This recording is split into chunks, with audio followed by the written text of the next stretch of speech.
Hi everyone, welcome to सरल pharma tutorial channel. तो आज हम पढ़ने जा रहे हैं stereo selective and stereo specific reaction.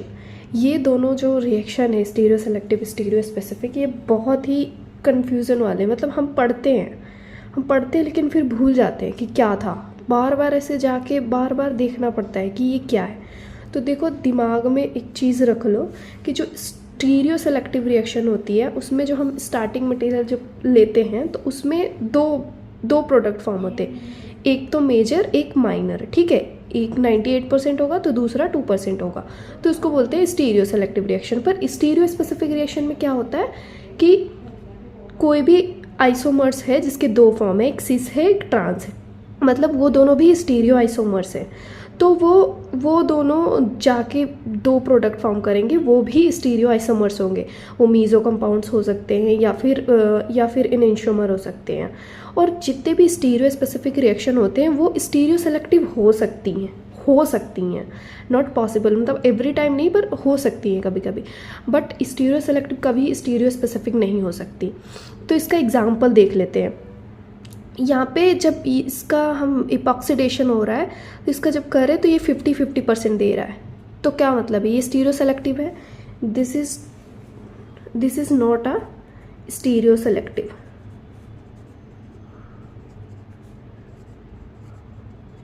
हाँ, ये क्या इनेंशियोमर दे रहे हैं, ये दोनों क्या है, इनेंशियोमर। तो इनेंशियोमर एक स्टीरियो सेलेक्टिव नहीं हुआ। ठीक है, फिर दूसरा एक एग्जांपल जो हमने सेम एग्जांपल लिया, बस ये इसका जो कंडीशन है वो चेंज किया है। ये सार प्लस इपॉक्सीडेशन है जो कि बहुत ही फेमस नेम रिएक्शन है। तो इसमें जो है जब इसका रिएक्शन होता है तो एक 2% एक प्रोडक्ट जो होता है लेस माइनर वाला फॉर्म होता है 2%, और दूसरा जो होता है 98% होता है। ठीक है, तो ये क्या है, ये एक स्टीरियो सेलेक्टिव रिएक्शन है, माइनर एंड मेजर प्रोडक्ट। ठीक है, ये स्टीरियो सेलेक्टिव रिएक्शन हो गए। फिर स्टीरियो स्पेसिफिक रिएक्शन में ये है ट्रांस स्टिल्बिन, ये है ट्रांस स्टिल्बिन, और दूसरा है सिस स्टिल्बिन।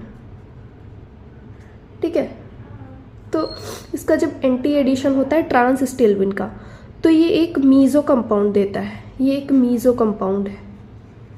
ठीक है, और जो सिस स्टिल्बिन है वो पेयर ऑफ एनेंशियोमर देता है, pair of enantiomer 50-50%। Not actually stereo, ये स्टीरियो सेलेक्टिव नहीं है, तो ये क्या हुआ, स्टीरियो स्पेसिफिक हुआ। ये भी स्टीरियो स्पेसिफिक का पार्ट हुआ, लेकिन ये स्टीरियो सेलेक्टिव नहीं है। ठीक है, तो इसमें स्टीरियो स्पेसिफिक रिएक्शन में एक चीज़ है कि जो ट्रांस स्टिल्बिन होगा वो कभी भी पेयर ऑफ एनेंशियोमर नहीं देगा, और जो सिस स्टिल्बिन होगा वो मीजो कंपाउंड नहीं होगा। That's why it's called stereo specific reaction and this is called stereo selective reaction.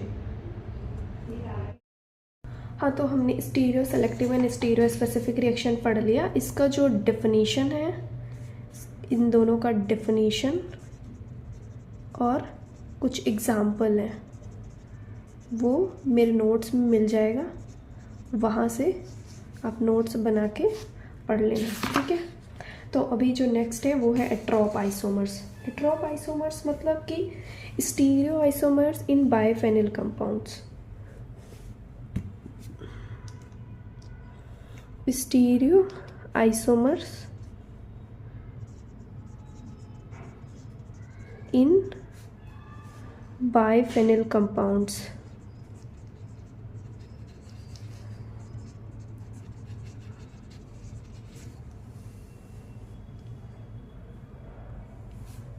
तो ये जो होता है इसको सबसे पहले कर्नर एट एल ने बताया था इन 1921 में।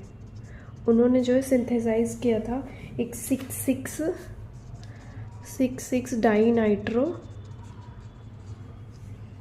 डाइफेनिक एसिड। तो इसमें स्टीरियो आइसोमर इन बाइफेनिल कंपाउंड्स मतलब कोई भी दो बेंजीन।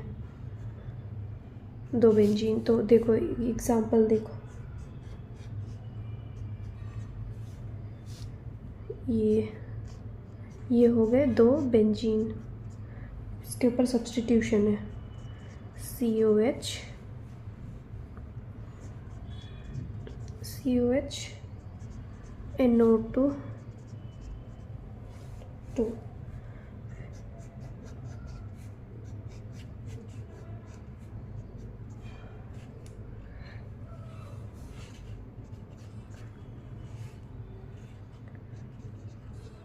फिर भी ले लो COH,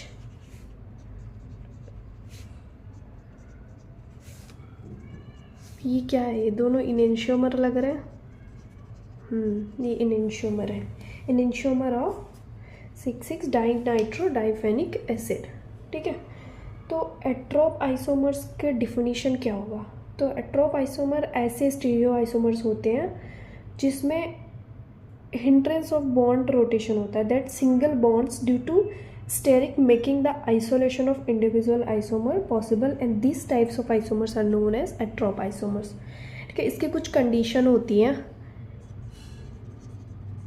पहला कंडीशन होता है कि जो भी इन डाइफेनाइल रिंग पे जो भी सब्स्टिट्यूशन है वो the substituents in the ortho position, मतलब जो भी ऑर्थो पोजिशन पे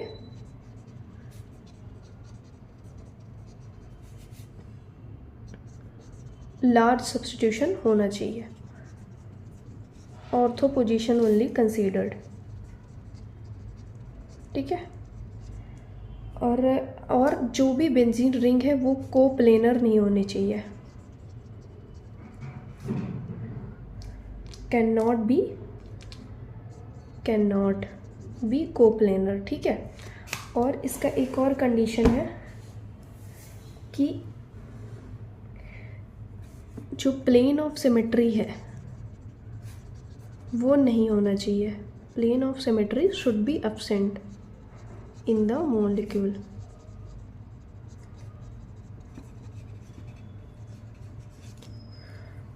मतलब जो भी हम ले रहे हैं diphenyl compound should be optically active, that only will show that are only be atrop isomers।